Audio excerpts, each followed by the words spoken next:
नमस्ते, मैं पल्लवी हूँ और आप भारत एक नई सोच देख रहे हैं। कहते हैं कि हम गांधी के देश से आते हैं। वो जो गांधी को नहीं पसंद करते हैं उन्हें भी बड़ी मजबूरी के साथ विदेशों में जाकर यही कहना पड़ता है कि वो गांधी के देश से हैं। अब आप सोच रहे होंगे कि आज तो 2 अक्टूबर है, नहीं कल था, मैं आज गांधी जी पर चर्चा क्यों कर रही हूँ। मैं इसलिए कह रही हूँ क्योंकि हमारा देश अहिंसा का पुजारी रहा है, लेकिन ये देश लगातार बहुत कुछ बदलते और उसको समझते सीखते आगे बढ़ रहा है। हमारे देश में एक कल्चर रहा कि देश संविधान के हिसाब से ही चलता है, नियमों और कायदों की कसौटी पर कस के ही चलता है, लेकिन इसके बावजूद भी आज जो कुछ हो रहा है वो बिल्कुल सही नहीं हो रहा है।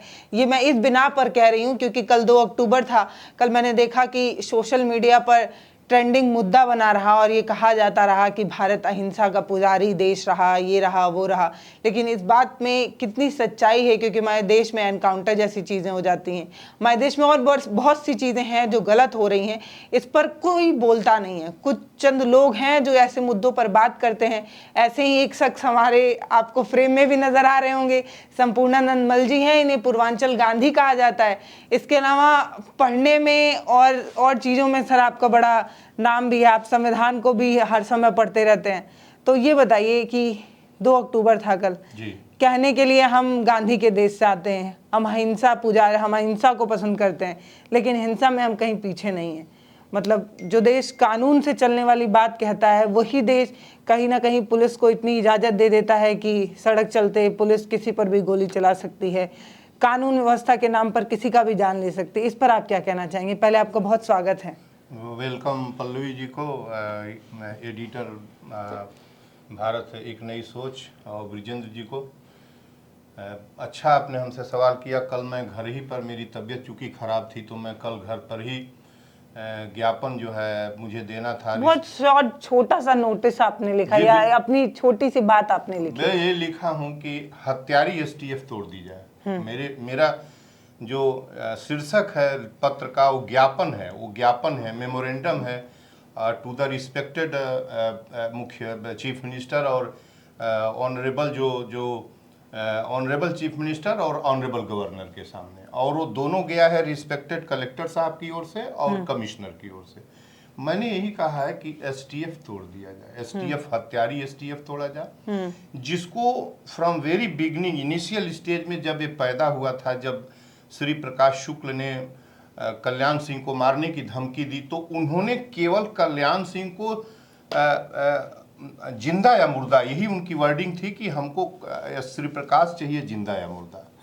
और इसके लिए उन्होंने पुलिस में ही एक कोई एसटीएफ, एक तो कंसेप्ट ये है ना बाहर कि एसटीएफ कोई नई चीज है, कुछ नहीं। उन्होंने कहा कि इसको गन डाउन करो, इसको मारो, इसने इतना माफिया और अपराधी था ही वो, बिहार से लेके यहाँ तक, तो उसको गन डाउन के लिए यह एसटीएफ 1998 में बना था, उन्होंने बनाया था। 6 महीने के भीतर वो मारा गया। उसके बाद यही पुलिस विभाग ने प्रपोजल भी सरकार के समक्ष रखा कि अब इसको भंग कर दिया जाए, उसको केवल उसी पर नियंत्रण के लिए उन्होंने गठित किया था। फिर जो है इसको आगे बढ़ाया गया, यह एसटीएफ आगे बढ़ा। राजनाथ सिंह उसके बाद सीएम बने, उनके समय चलता रहा। उसके बाद मायावती बनी, उसके समय चलता रहा। उसके बाद मुलायम सिंह यादव बने, उनके समय चलता रहा। अखिलेश सिंह के समय चलता रहा और आदित्यनाथ जी के समय चल रहा है, एसटीएफ चल रहा है। मैं यही कह रहा हूं कि अनकॉन्स्टिट्यूशनल है, अनलॉफुल है। आप हमें कॉन्स्टिट्यूशन का एक पैरा बताइए, एक शब्द बताइए जहां हत्या के लिए किसी ऐसे विभाग को, और कोई माफिया हो, डान हो, गुंडा हो, चाहे जितना बड़ा माफिया गुंडा हो, उसको मृत्यु की सजा, उसको फांसी पर लटकाने की सजा तो केवल न्यायालय को है, आपको तो बिल्कुल नहीं है, आपको बिल्कुल नहीं है। वो 100 मर्डर किया हो। और मैं बार बार ये संदर्भ तब आया जब इन्होंने मंगेश को गन डाउन किया सुल्तानपुर की केस के अंदर। फिर उसके अभी आपके स्टूडियो में हमारा एक वीडियो हुआ, उसके बाद ही अगले ही दिन जो है अनुज को मारा गया उन्नाव के आसपास। आप क्या करना चाहते हैं? उसमें फिर जाति देखी जा रही थी कि देखिए एक यादव मारा गया था तो अखिलेश यादव बोल रहे थे, अब एक ठाकुर मारा गया नहीं बोल रहे। मतलब किसी इंसान, किसी शख्स को इस तरीके से उसकी जान चली जाती है, उसमें भी हमारे देश में राजनीतिक चलती जाति के आधार और आपत्ति उठाता हूं कि एसटीएफ के ऊपर ये जो वर्डिंग थी कि जात विशेष मारा जा रहा है, यह मुलायम अखिलेश सिंह यादव की वर्डिंग थी कि उन्होंने इल्जाम लगाया कि ठाकुरों को नहीं मारा जा रहा। यह बेहद आपत्तिजनक टिप्पणी है। वो चीफ मिनिस्टर थे और क्या उनको इतना संज्ञान नहीं था कि ये हत्यारी एसटीएफ अनलॉफुल है और उन्हें सीधे एनकाउंटर पर सवाल करना चाहिए था, ना कि ये जाति कहां से लाए ठाकुर और यादव वाले। खत्म कर देना चाहिए। उस दिन खत्म क्यों नहीं किया उन्होंने? यह एसटीएफ को बनाए क्यों रखा गया है? इस एसटीएफ के लिए कानून इसकी अनुमति नहीं देता और संविधान के आर्टिकल 21 में जीवन रक्षा का अधिकार सबको है। आप किसी भी व्यक्ति को आप इस तरीके से नहीं मारेंगे अनलेस एंड अनटिल, जब तक कि प्रावधान न कर दिया जा। और केवल मृत्यु की सजा देने का अधिकार केवल जुडिशियरी को है, किसी को नहीं है। वह चाहे वो जितना अपराध किया हो, ये कोई तरीका नहीं है कि आप इस। और देखिए, इस पर सवाल भी एम पंकज चलैया ने 93 में 93 में ही ये रखा था कि किसी तरीके से पुलिस इस तरीके से जब तक कि वो साबित नहीं हो जाता हत्या नहीं करेगी। फिर जब वो जब ह्यूमन राइट्स कमीशन के चेयरमैन बने, तब उन्होंने फिर कहा था कि हमको ये सूचना मिली है कि राज्यों में मुख्यमंत्रियों द्वारा इस कानून का गलत इस्तेमाल, हत्या का, अपराधियों को हत्या करने का के लिए पुलिस जो है, प्रशासन गलत इस्तेमाल कर रहा है। तो पूरी ह्यूमन राइट्स कमीशन और जुडिशियल सिस्टम इस पर विजिलेंट है, इसको बराबर कंडम करता रहा। और मुझे ये नहीं समझ में आ रहा है कि ये चल क्यों रहा है। न ये विभाग है कोई, न इसके क्रिएशन के लिए कहीं संविधान में एक लाइन है। यह केवल मुख्यमंत्रियों की मर्जी पर और उनकी अपना धौंस जमाए रखने के एकदम, ये जो मैंने कहा कि ये पॉलिटिकल इंस्ट्रूमेंट की तरह काम कर रहा है। ये जो एसटीएफ है। और कल्याण सिंह ने इसका गठन किया, उसमें लिखा था कि ये उसको मारने के लिए, उस अपराधी को मारने के लिए जिंदा या मुर्दा। तो जब वो गन डाउन हो गया, उसके बाद आपको तोड़ने का भी प्रपोजल था, सरकार के पास था। उसका मेरे पास दस्तावेज नहीं है, जैसा कि मीडिया में ये लिखा हुआ है हर जगह कि इसको तोड़ने की प्रपोजल आया था। मैं कह रहा हूं कि क्यों मार रहे हैं। दूसरा सवाल ये मैं उत्तर दे रहा हूं पल्लवी जी की, जो माफिया, गुंडा, अपराधी, बलात्कारी जो आज तैयार हुए हैं, ये कहां से पैदा हुए हैं? ये लेजिस्लेटिव से और एग्जीक्यूटिव से पैदा हुए हैं, विधायिका कार्यपालिका से पैदा हुए हैं। इन्होंने ही जेनरेट किया है इनको, ओके। और यही लोग विधायिका कार्यपालिका में हैं। ये मैं साफ साफ बताना चाहता हूं, यही लोग हैं। जिस श्री प्रकाश की बात हो रही है उस श्री प्रकाश को 1 दर्जन यहाँ के नेता, 1 दर्जन नेता, उस समय मार्कंडेय चंद थे, श्री प्रकाश शुक्ल थे जो ऑनरेबल गवर्नर उधर बने हुए हैं। ये सब का, ये मैं अपना नहीं बता रहा हूँ, ये मीडिया का बता रहा हूँ कि सभी लोग उसको सपोर्ट कर रहे थे इनिशियल स्टेज में। अगर कोई माफिया है और सरकार उसको सपोर्ट नहीं कर रही है तो वो वैसे भी सरवाइव नहीं कर सकता। नहीं कर पाएगा। मतलब आप ऐसे समझिए कि इस पावर का इस्तेमाल सरकारें भी करती आती हैं, तो इसीलिए कहीं ना कहीं वो अपना दया दृष्टि, अपना हाथ रखे रहती हैं। जिस श्री प्रकाश की बात हो रही है, उस श्री प्रकाश को इनिशियल स्टेज में हरशंकर तिवारी सपोर्ट कर रहे थे, ठीक है ना। और बाद के स्टेज में जब उसने कहा कि नहीं, चिल्लू पार आप छोड़ दीजिए, और उस समय वो राजनाथ के दबाव में आके कल्याण सिंह के मंत्रालय में मिनिस्टर बन गए थे, तब जब ये आपस में इस तरह की बात हुई और उसने कल्याण सिंह को धमकी दे दी मारने की, तब ये लगा कि बिगड़ गया मामला।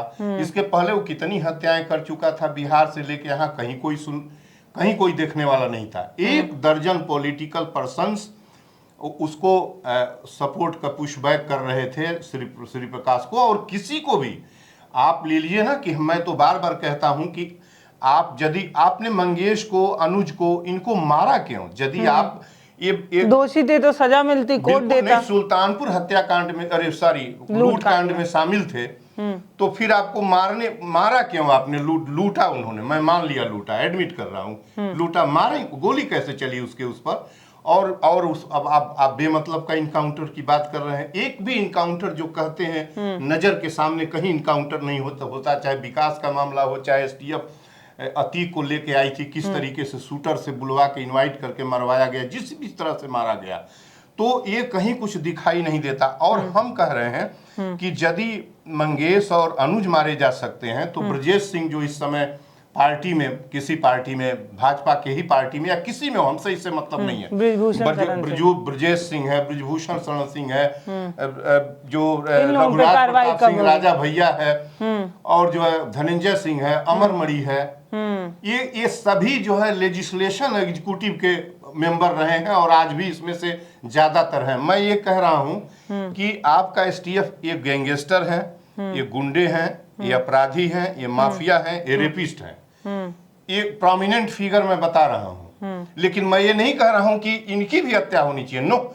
ये चाहे जितनी भी कुछ जस्टिफिकेशन नहीं कर सकते आप किसी के भी एनकाउंटर का। मैं ये कह रहा हूं कि यदि आप अनुज को मार रहे हैं एक केस के ऊपर, और उसका पिता कहा भी है, अनुज का पिता, कि 4 केस है, उसकी हत्या की जा रही है, जिसके ऊपर 40 केस लगी है, उसको नहीं, उसने बयान दिया है बाकायदा पुलिस के सामने, और एक बड़ी बयान उसने ये भी कहा है कि एक मौका देना चाहिए, जिन बच्चों को रोजगार देना चाहिए उनके सीने पर गोली चला रहे हैं।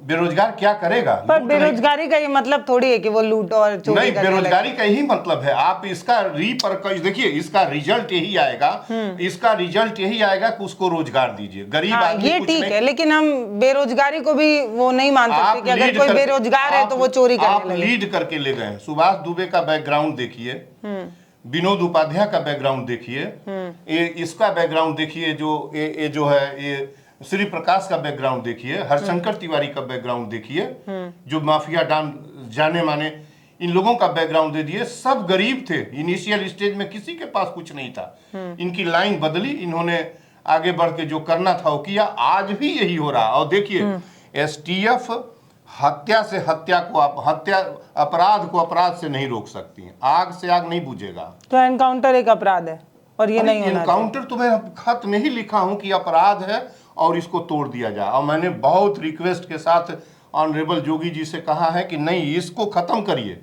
और मैंने तो अपने पहले के पत्र में लिखा है कि आप जोगी हैं और मरे हुए को जोगी गोरख जिंदा कर देते थे, आप जिंदा करिए।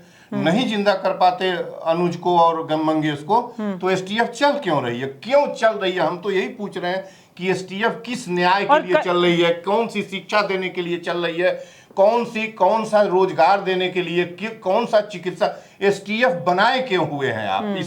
इससे अपराध रुकेगा नहीं, इससे अपराध रुकेगा नहीं। और अपराध रुकना होता तो 98 के बाद अपराध खत्म हो जाना चाहिए। 1 दर्जन माफिया तन के खड़े हैं इस समय, नामी गिरामी माफिया यूपी के, इसी यूपी में, पूर्वी उत्तर प्रदेश और लखनऊ के पूरब 1 दर्जन माफिया हैं जो सरकार के लिए सिरदर्द बने हुए हैं। और बिल्कुल गोली से नहीं आप रोक सकते। और आप तो गोली मार रहे हैं तो ये क्राइम है, ये अपराध है। पहले इसको खत्म करिए, इस एसटीएफ को। ये असंवैधानिक है और गैर कानूनी है। और यह हत्या से हत्या को, एक हत्यारे को दूसरे, आप उसको फांसी की, मृत्यु की, जिसकी भी सजा देनी है न्यायालय देगा। मैं बार बार यही कह रहा हूं। और कल मैंने अहिंसा के उस व्यक्ति का जन्मदिन कल था जो जिसकी पूजा दुनिया के हर घरों में, दुनिया के हर देशों में होती है, 93 देशों में जिसकी प्रतिमा लगी है। दुख इस बात का है कि कल एक भी ऑफिशियल्स कार्यक्रम कुछ भी नहीं हुआ। इंडिविजुअल लोग मूर्तियों पर जाके प्रणाम किए। एक मुख्यमंत्री, प्रधानमंत्री के रिजिम में अटल बिहारी वाजपेयी की जब जन्मदिन मनाया जाता है तो न जाने किस तरह का समारोह होता है। दीनदयाल उपाध्याय की जन्मदिन मनाया जाता है तो पूरा देश जान जाता है कि कुछ हो रहा है। और भगत सिंह का जयंती था 28 को, कोई नहीं जान पाया कि भगत सिंह क्या चीज है। भगत सिंह हिंदुस्तान है, भगत सिंह हमको आजादी दिए हैं। और गांधी की जयंती आप एक जगह कह रहे हैं कि गांधी के नाम पर हमको वोट मिला है। बयान जो आज छपा है जागरण में, नरेंद्र मोदी जी का लिखा है कि गांधी के नाम पर हमको वोट मिला है क्योंकि गांधी जी के चश्मे का इस्तेमाल सफाई के रूप में किया गया। इन्होंने गलत कहा, इन्होंने अभी झूठ बोला। इनको कहना चाहिए कि सत्य और अहिंसा दो हमारा व्रत है जो आज हम हाथ जोड़ के हम लेते हैं, हम असत्य नहीं बोलेंगे। इन्होंने फिर कल असत्य बोला। इनको वोट मिला है अयोध्या में राम मंदिर निर्माण के लिए, इन्होंने राम दिलाया वोट, जी, गांधी नहीं। राम ने इनको वोट दिलाया है, जो भी दिलाया है। इन्होंने अपने भाषण में कहा कि 400 वोट हमको दे दीजिए, नहीं तो अयोध्या के राम मंदिर पर बाबरी ताला लटक जाएगा। हमारा कोई स्टेटमेंट नहीं है, इनका है। कितना झूठ बोलता है इस देश का प्रधानमंत्री, शर्म नहीं लगती? और गांधी को दफन कर रहे हैं। गांधी को इन्होंने, इनके लोगों ने और इनके जैसे तमाम लोगों ने, गांधी पर 2 अक्टूबर हो और उस पर आप ये ना कहे, जुबान आपकी नहीं निकलती है। इनके बयान पढ़िए जो गए हैं वहां, जो इनका एक्स पर बयान आया है वो भी मैं लिख के रखा हूं। सारे शब्दों का इस्तेमाल किया, अहिंसा शब्द का इस्तेमाल इन्होंने नहीं किया। अहिंसा क्यों नहीं बोलते जुब से, अपनी जीवा से अहिंसा क्यों नहीं बोलते? इतना कष्ट क्यों है अहिंसा बोलने में क्या कष्ट है? अहिंसा तो बोलिए कि अहिंसा। अहिंसा आपने अतीत में हिंसा किया, जो किया, मणिपुर में आपके आंख के सामने हिंसा हुई, अहिंसा क्यों नहीं बोला गया गांधी जयंती के ऊपर? न आप कार्यक्रम करिए, कहीं से खड़ा होकर आपका मैसेज जाता है। प्रेसिडेंट ने अहिंसा शब्द का इस्तेमाल अपने स्पीच में एक दिन पहले गांधी जयंती के जो मैसेज दिए हैं उसमें हमने खोल के पढ़ा है, उसमें अहिंसा शब्द का इस्तेमाल किया है। जोगी जी यूपी के चीफ मिनिस्टर हैं, झाड़ू लगा रहे हैं और कह रहे हैं कि गरीबी यहाँ स्टेट का सबसे पहला जगह होगा देश का जहां से गरीबी मिट गई, 15 करोड़ लोग मिट गई गरीबी। हाँ, गरीबी है। ये बयान छपा है, मेरा कुछ नहीं है। पेपर में 19 नंबर पेज पढ़िए आप, जो है उसमें जाके पढ़िए।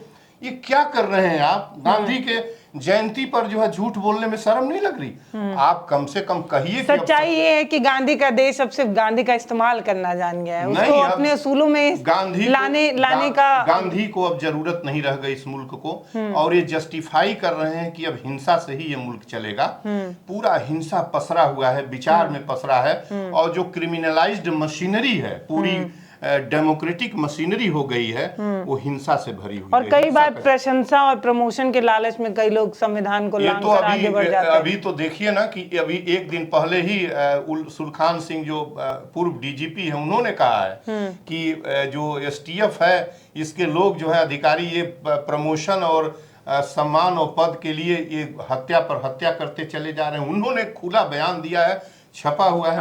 हाँ, डीजीपी उत्तर प्रदेश डीजीपी ने कहा है, ने का बयान आज आया हुआ है, मैं कल ही देख रहा था। तो उनके समय एनकाउंटर नहीं हुआ होगा? नहीं हुआ होगा, जो भी हुआ हो इन्वॉल्व न रहे हो। जिस इस समय का जो डीजीपी है उत्तर प्रदेश का, हमने इनका भी मीडिया में पढ़ा कि 300 इनकाउंटर इनके रिजिम में, इनके देख रेख में किया गया है। तो ये इनकाउंटर, गांधी का मुल्क यहाँ पहुंच गया, गांधी का मुल्क यहाँ पहुंच गया कि अब एनकाउंटर को जस्टिफाइड किया जा रहा है, सम्मान स्वरूप आपको।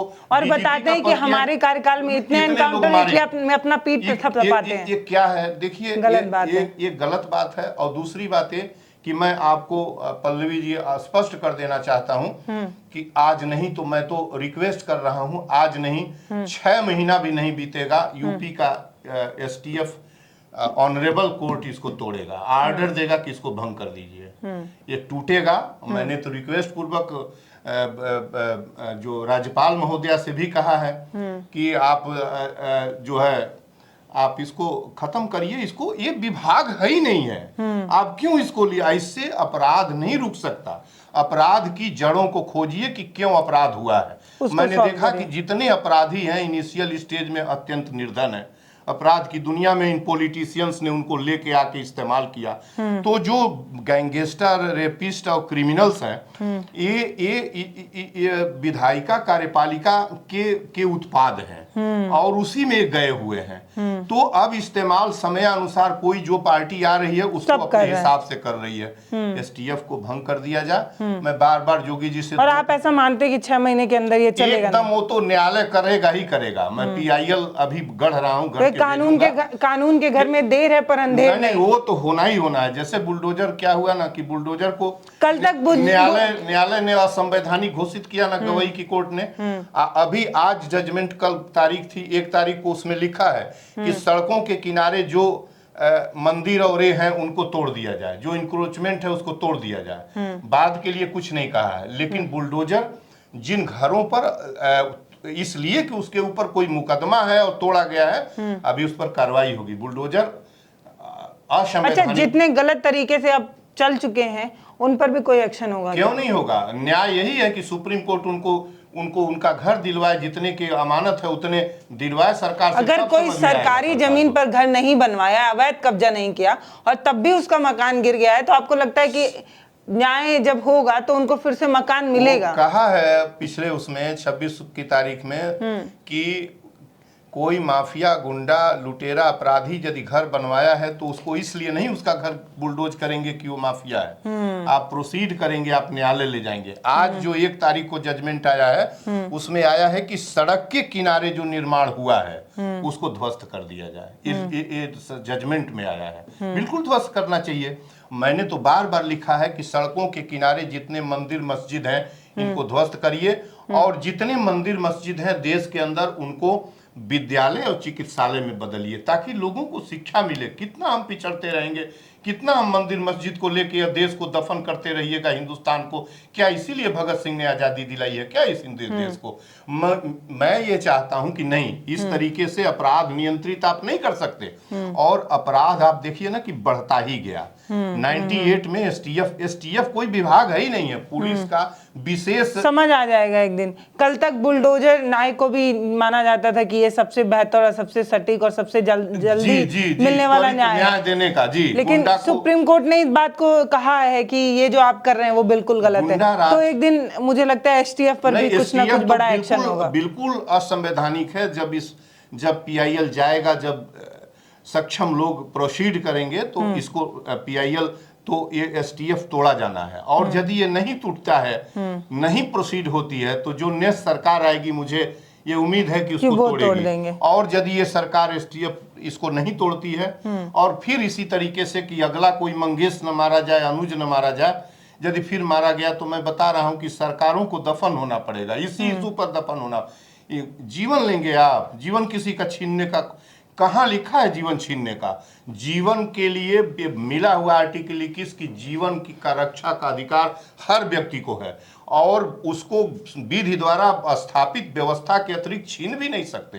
आप एसटीएफ गठित कर दिए और लगा दिए कि गन एंड डाउन करो उसको, जो भी। ये कौन सा तरीका है? आप फेल्योर ऑफ मशीनरी हुई। आप किसी अपराधी को, गुंडे को नहीं पकड़ पा रही हैं और गन से गन डाउन कर रही हैं, तो क्या हुआ? मशीनरी फेल्योर हुआ। आप नहीं पकड़ पा रही हैं, क्या मतलब? पैदा ही कैसे हुआ? अनुज क्यों निकल आया? मंगेश क्यों निकल आया? जो झोपड़ी में रहने वाला इकलौता बेटा, उसको पूछने की कोशिश आपने क्यों नहीं की?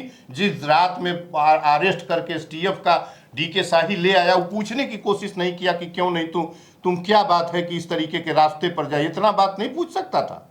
क्या उसको इतनी पड़ी थी कि गन डाउन करो और फिर जो है कप्तान बनो और फिर डीआईजी बनो? वो पूछ सकता था कि नहीं पूछ सकता था? हमें कोई बताए। और उसकी माँ को मंगेश देगा कौन? एसटीएफ देगी कि उत्तर प्रदेश के ऑनरेबल मिनिस्टर देंगे? कौन देगा?